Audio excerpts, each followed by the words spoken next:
Rogani College of Engineering and Technology and Department of Mechanical Engineering welcomes you to the introduction of third unit of Power Plant Engineering. Unit 3 is about nuclear power plants. In this unit, we will be studying about the basics of nuclear engineering, layouts and subsystems of nuclear power plants, working of nuclear reactors such as the boiling water reactor, pressurized water reactor and Kondo reactor, breeder gas cooled and liquid metal cooled reactors, and safety measures for nuclear power plants. Now let us discuss about the basics of nuclear engineering. The first topic is the nuclear fission.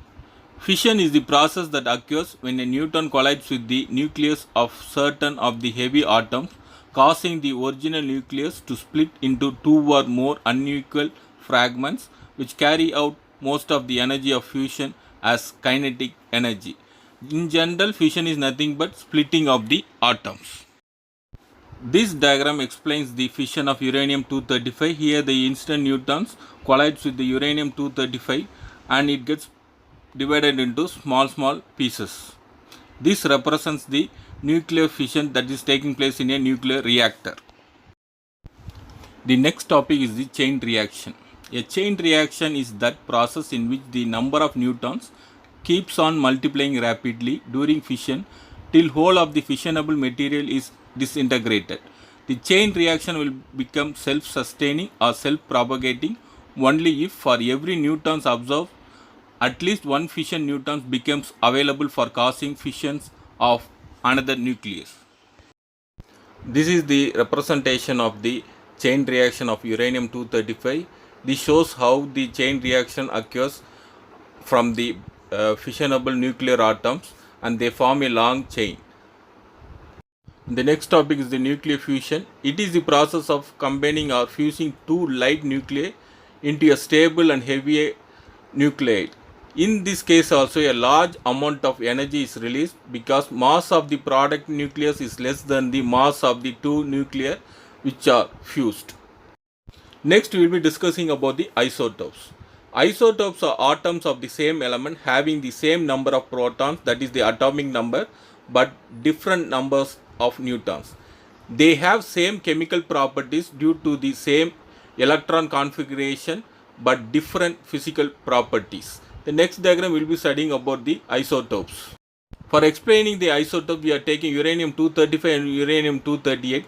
Here in the uranium-235 and 238, the number of protons will be 92, but the number of neutrons for 235 is 143 and number of neutrons for uranium-238 is 146. Isotopes of any particular element contains the same number of protons, but it will be containing different number of neutrons. And this is the layout of nuclear power plant, and this layout consists of a reactor, a pressurizer, a heat exchanger, a turbine, feed water heater and a pumps. Now the question is, how does a nuclear power plant works? Now let me explain. The heavy elements such as uranium-235 or thorium-232 are subjected to nuclear fission reaction in a nuclear reactor. Due to fission, a large amount of heat energy is produced, which is transferred to the reactor coolant. The coolant may be water, gas or a liquid metal. The heated coolant is made to flow through a heat exchanger where water is converted into high temperature steam. The generator steam is then allowed to drive a steam turbine. The steam after doing its work is converted back into water and recycled to the heat exchangers. The steam turbine is coupled to an alternator which generates electricity. The generator electric voltage is then stepped up using a transformer for the purpose of long distance transmission. And now there are two types of nuclear reactor, that is the pressurized water reactor, that is called as the PWR, and other one is called as the boiling water reactor. And what is the difference between the pressurized water reactor and a boiling water reactor? In the pressurized water reactor uses a regular water as the coolant. The coolant is kept at very high pressure so that it does not boil. The heated water is transferred through a heat exchanger where water from the secondary coolant loop is converted into steam. Thus the secondary loop is completely free from radioactive stuff, and in a pressurized water reactor the coolant water itself acts as a moderator.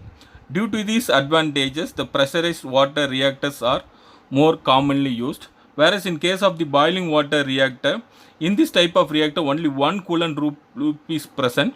The water is allowed to boil in the reactor. The steam is generated as it heads up to the reactor and then flows through the steam turbine. One major disadvantages of BWR is that the coolant water comes in direct contact with the fuel rods as well as the turbine. So there is a possibility that radioactive material could be placed on the turbine. And these are the components of a nuclear power plant. First one is the nuclear reactor, and the second one is the heat exchanger, a steam generator, and third one will be the steam turbine, and fourth one will be the condenser, and fifth one will be the electric generator or the alternator. In the next video, we will be discussing about the construction of a nuclear reactor and what are the various advantages and disadvantages of a nuclear power plant.